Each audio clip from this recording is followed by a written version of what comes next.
Welcome to Sleepy History Stories.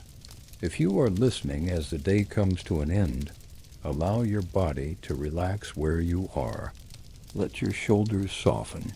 Let your breathing slow. The quiet sound of a fireplace crackling nearby fills the space, steady and warm like a gentle companion through the night. This is a place for slow history. This is a place for rest. This is a place where the past unfolds without urgency.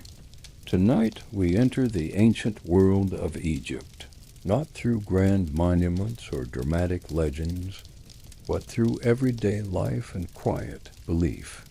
We will explore how Egyptians made mummies, not as something mysterious or frightening, but as a careful routine shaped by patience, tradition, and deep trust in continuity. For the ancient Egyptians, death was never a sudden darkness. It was a gradual transition, expected and prepared for over an entire lifetime. Just as the sun set each evening and returned again in the morning, life was believed to follow a similar path. Nothing truly disappeared. It only changed its form. Imagine Egypt at dusk. The sun lowers itself toward the horizon, casting long shadows across the riverbanks.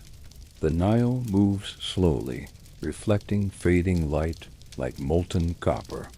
Palm trees sway gently in the evening breeze. In the distance, the low murmur of voices fades as work ends for the day. This land teaches patience. Each year the Nile floods. Each year it retreats. Crops grow, wither, and grow again. Generations live, age, and pass on. From the very beginning, Egyptians understood that repetition was not failure, it was stability. Death followed the same rhythm. In villages scattered along the river, daily life continues quietly. Families gather indoors.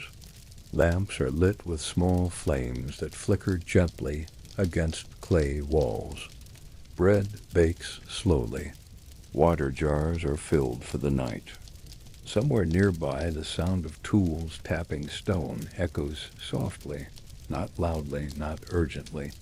Tombs are never far away. In ancient Egypt, the world of the living and the world of the dead exist side by side. Tombs rise just beyond the village edge. Some are grand, many are simple, all are respected. Children grow up walking past them every day, learning that death is not hidden, not forbidden, not whispered about in fear. It is part of life. From a young age, Egyptians learned that the body matters beyond death, not because of vanity, but because of function. The body is a home. It is an anchor. It allows the soul to recognize itself.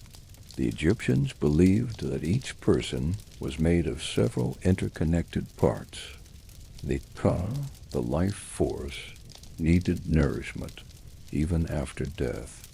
The Ba, the personality, traveled freely but returned to the body each night.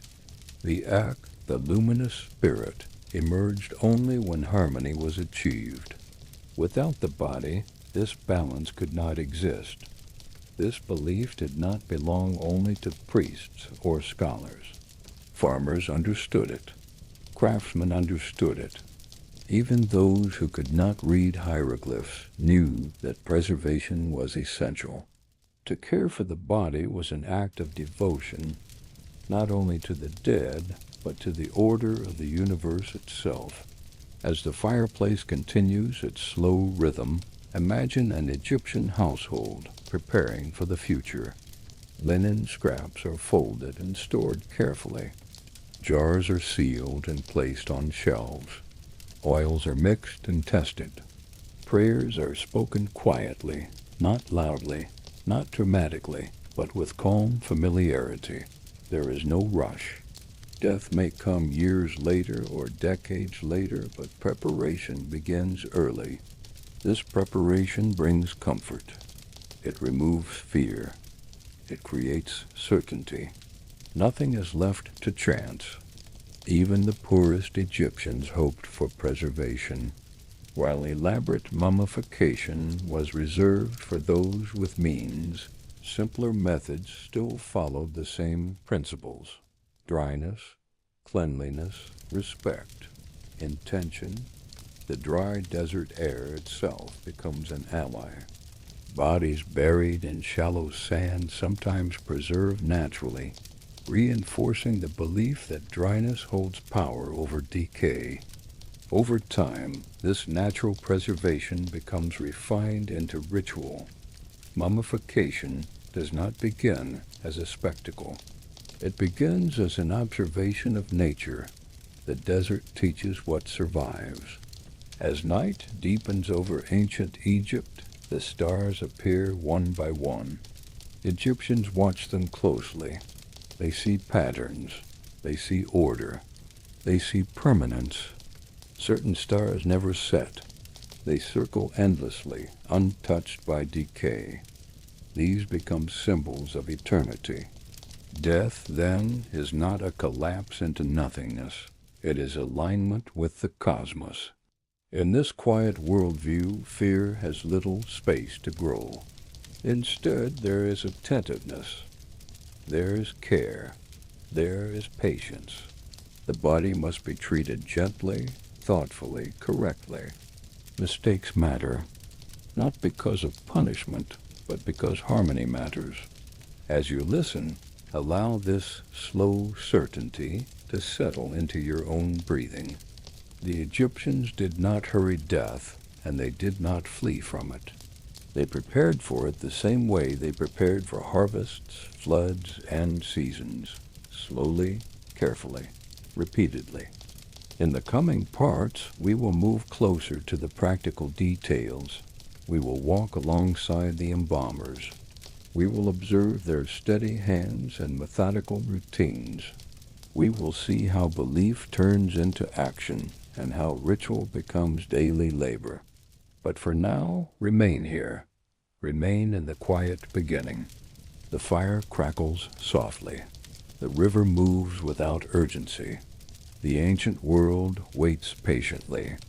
The moment after death in ancient Egypt is not loud. It is not chaotic. It is not filled with panic or urgency. Instead, it is marked by stillness. The body rests where it has always rested, surrounded by familiar walls, familiar scents, and familiar sounds. The fire continues to burn low. The air moves gently through doorways. Outside, the Nile flows, as it always has, indifferent yet comforting in its constancy. Family members gather quietly. There is grief, but it is contained, shaped by understanding. Death has been expected. It has been prepared for. It arrives as part of a long rhythm rather than a sudden rupture. The first acts are simple and careful. The body is washed with clean water, often drawn from the Nile itself. This water is not merely practical. It is symbolic. The Nile is life. It renews the land each year, and now it offers renewal in another form. Hands move slowly, deliberately, removing dust and sweat from daily labor. This washing is gentle. There is no haste. The body is treated with the same respect it received in life, perhaps even more. Every movement matters because every movement reflects belief. One interesting historical detail becomes clear here. In ancient Egypt, the preparation of the dead often began inside the home itself, before professional embalmers ever became involved. This early stage was a family responsibility, reinforcing the idea that death belonged within daily life, not outside of it. After washing, the body is wrapped loosely in linen. Not the final wrappings, only a temporary covering. Linen is everywhere in Egypt.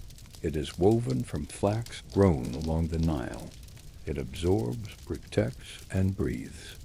Linen accompanies Egyptians from birth to death, from clothing to burial. The face is covered gently. There is no fear of looking at the dead. The face remains recognizable. It remains human. The Egyptians believe recognition is essential. The soul must know its body. At this stage, prayers are spoken quietly, not shouted, not performed. These are familiar words passed down through generations. Some are spoken aloud. Others are whispered inwardly. The goal is not performance, but alignment. The house itself becomes calm. Work stops. Tools are set aside. Lamps burn lower. Neighbors may arrive, offering presents rather than consolation. Silence becomes a form of respect. The dead are not left alone, but they are not crowded either. Soon the body must be moved. Professional embalmers live near the edge of settlements, closer to the desert than to the river. This location is intentional. The desert is dry. It resists decay. It offers separation without isolation. The journey from home to embalming place is slow. The body is carried carefully, often on a simple bier.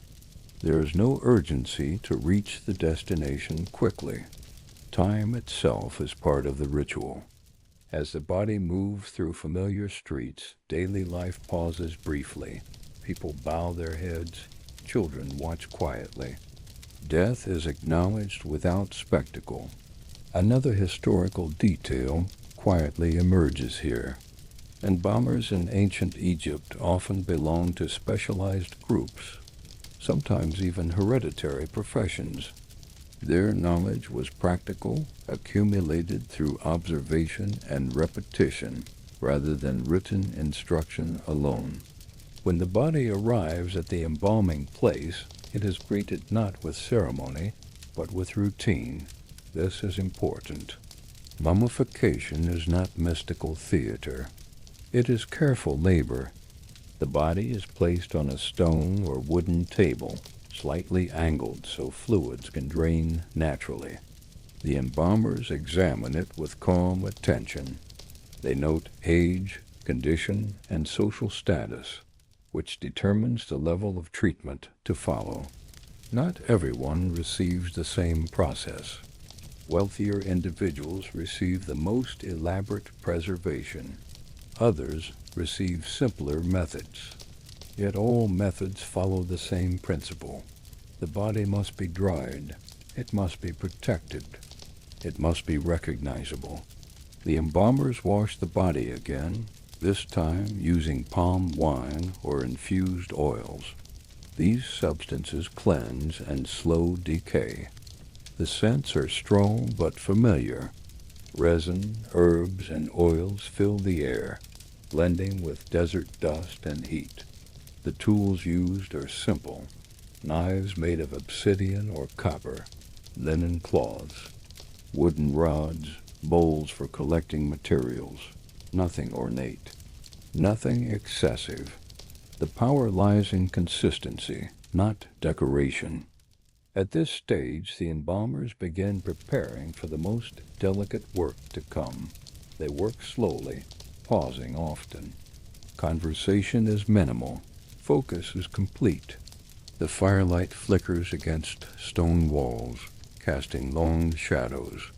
Outside, the desert wind moves grains of sand across the ground, erasing footprints almost as soon as they appear. Everything here emphasizes impermanence, except the work itself. The body rests, waiting. In ancient Egypt, time is not measured by hours, but by processes. Mummification will take many weeks. Each stage must be completed fully before the next begins. Rushing would invite imbalance. As you listen, allow this sense of measured time to settle. The moment after death does not demand action. It invites care. The fire continues to crackle softly. The embalmers prepare quietly. The journey of preservation has begun, not with drama, but with patience. The body now rests in a quiet place of work, where the light is soft and steady, and where time seems to stretch gently rather than move forward. Outside, the desert remains unchanged. Inside, the embalmers begin the most delicate stage of their long routine. There is no sense of intrusion here. The Egyptians do not see the body as something fragile or forbidden. It is understood. It has served its purpose in life, and now it must be prepared carefully for what comes next. This work is approached with calm familiarity, passed down through generations of steady hands and patient observation. The first focus turns inward.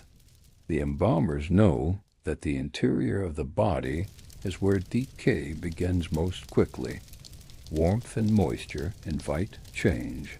To preserve the form, certain organs must be removed, dried, and protected separately. This is not seen as destruction, but as redistribution. Each organ has meaning.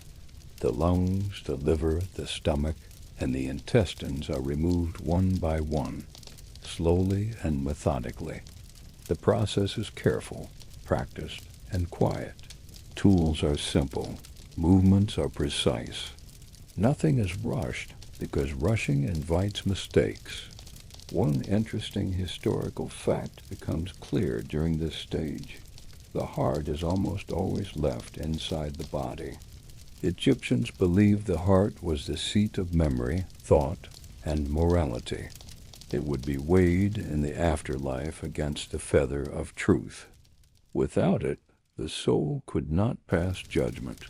Because of this belief, the heart is protected above all else. The removed organs are not discarded. They are washed, dried, and treated with the same care as the body itself. Each is wrapped in linen and placed into special containers known as canopic jars. These jars are often topped with carved heads, representing protective spirits who guard the contents. These jars are not decoration, they are guardians. Each organ has its own protector, its own place, its own purpose. Even in separation, balance is maintained. Nothing is forgotten. The body itself is cleaned again after this inner work. Palm wine and oils are used, their scents filling the room with warmth and sharpness at the same time. The embalmers work in silence, listening only to their own breathing and the faint sounds of fire nearby. The most delicate task follows. The brain is removed, not because it lacks value in modern understanding, but because Egyptians do not assign it the same importance.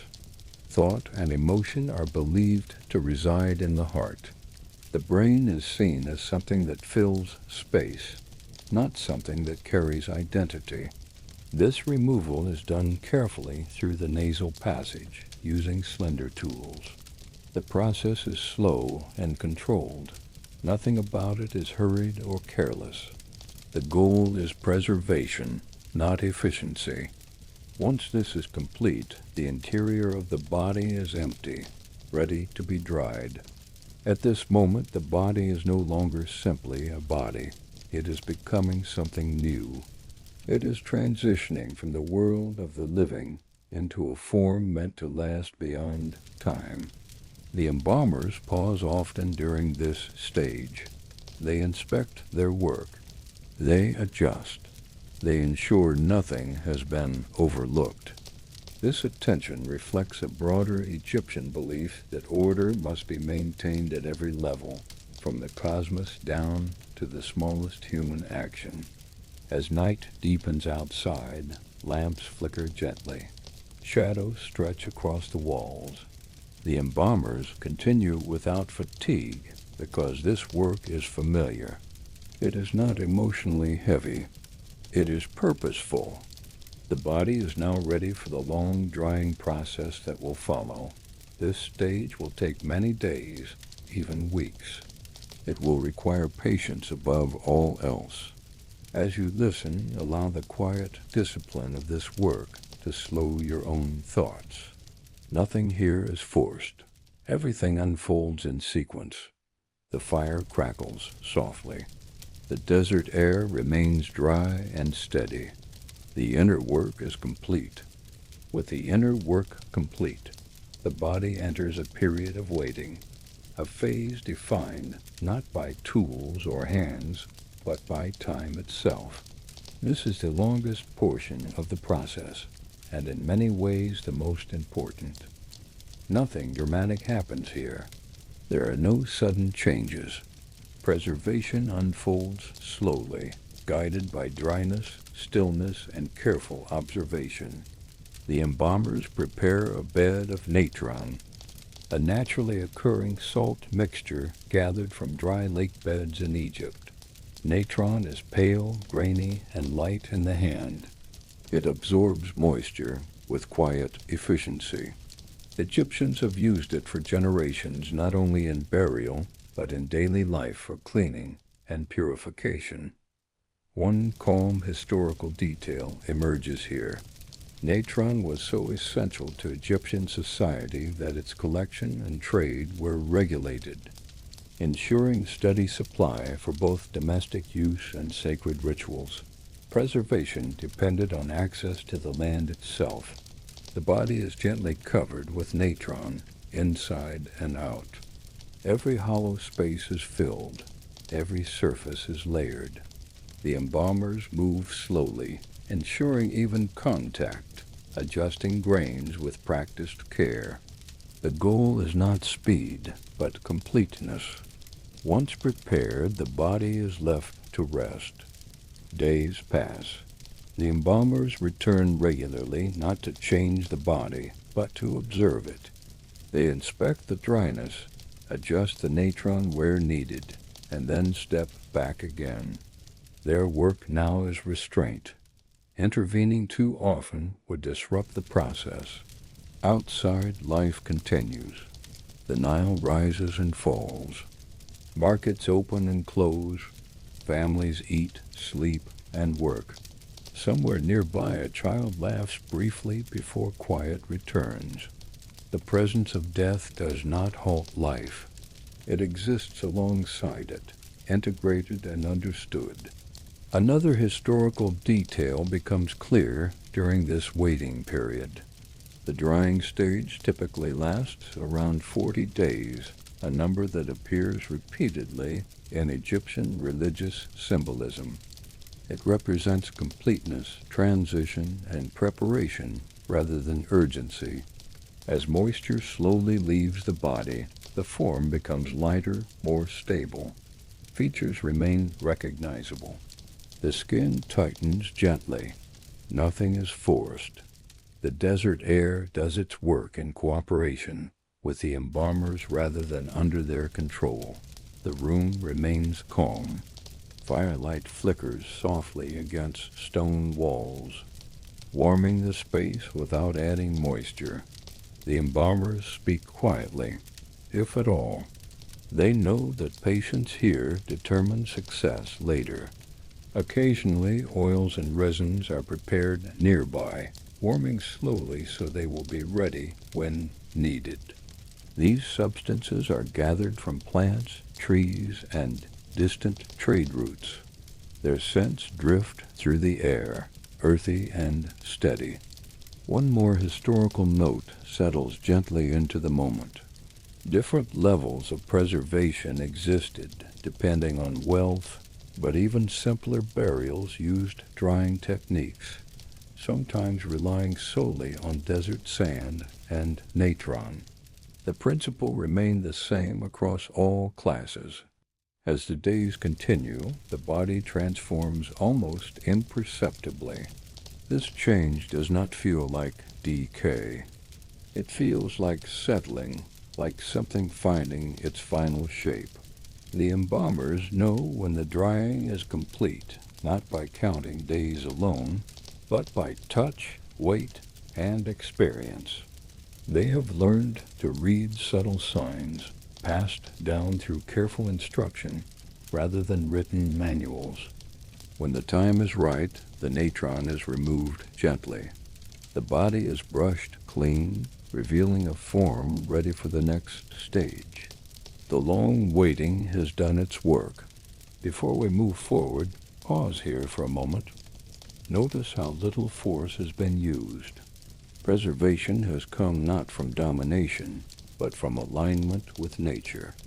If you are still listening at this point, resting comfortably with the soft sound of the fireplace nearby, you may gently leave a heart emoji in the comments, a quiet sign of presence if it feels right to do so.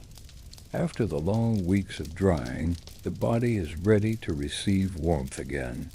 Not the warmth of life, but the warmth of care, intention, and familiarity. This stage of the process feels different from what came before.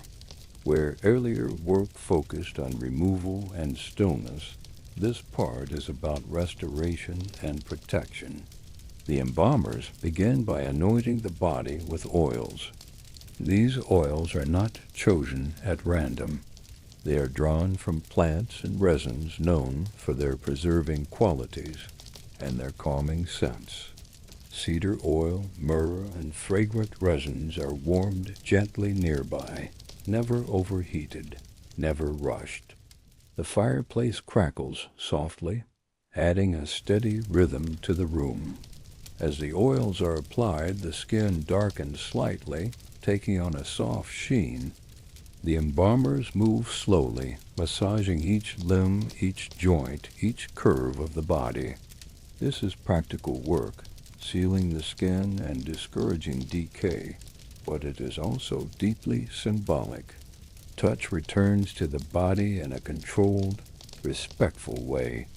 One interesting historical detail becomes clear here. The use of resins was so important that some were imported from far beyond Egypt, traveling hundreds of miles along trade routes. Preservation was not only local knowledge, but part of a wider connected world. After the oils come the resins. These are thicker, darker, and more protective. They are applied carefully, sometimes poured, sometimes brushed, sometimes pressed gently into the linen that will soon surround the body. The resins harden slowly, creating a barrier against moisture and time. The air fills with a rich, grounding scent. It is heavy, but not unpleasant. It lingers, clinging softly to walls and cloth. This scent becomes associated with safety and completion. Next comes the wrapping. Linen strips are prepared in advance, cut and folded with care. Some are plain. Others carry quiet markings or prayers, written in ink or spoken aloud as the linen is placed. The wrapping begins at the extremities, fingers, and toes, and works inward. Each layer is deliberate. The embalmers pause between layers, adjusting alignment, smoothing edges, ensuring the body remains recognizable. Amulets may be placed between wrappings, small protective objects meant to guard specific parts of the body or guide the soul. Another gentle historical fact emerges here. The wrapping process alone could take many days, sometimes weeks, depending on complexity. It was not a single event, but a gradual enclosure. As layer after layer settles into place, the body becomes cocooned, not hidden. This is not concealment. It is containment. The goal is stability, continuity, and readiness. The face is wrapped last, carefully shaped so features remain discernible. The embalmers take their time here. Recognition matters. Identity matters. When the final wrapping is complete, the body rests once more. It is now a mummy, not in the dramatic sense modern stories imagine, but in the original meaning. A preserved form, prepared for endurance, meant to last quietly through centuries. The embalmers clean their tools, cloths are folded, oils are sealed. The work winds down naturally, without ceremony. There is satisfaction here, but not celebration. Completion feels calm, not triumphant. Outside, night deepens. Stars fill the sky above the desert. The Nile reflects faint light. Somewhere, a door closes softly. Life continues, just as it always has. The preserved body will soon be placed in its coffin, surrounded by familiar objects, food offerings, and words meant to guide the soul. But for now, everything rests. As you listen, allow this sense of closure to settle into your own body. The ancient Egyptians believed that endings were not abrupt. They were gentle transitions, like evening turning into night. The fire burns lower now, steady and warm. The room is quiet. The work is complete. Good night. May your rest be calm, your breathing slow, and your thoughts as steady as the ancient rhythms we have followed together.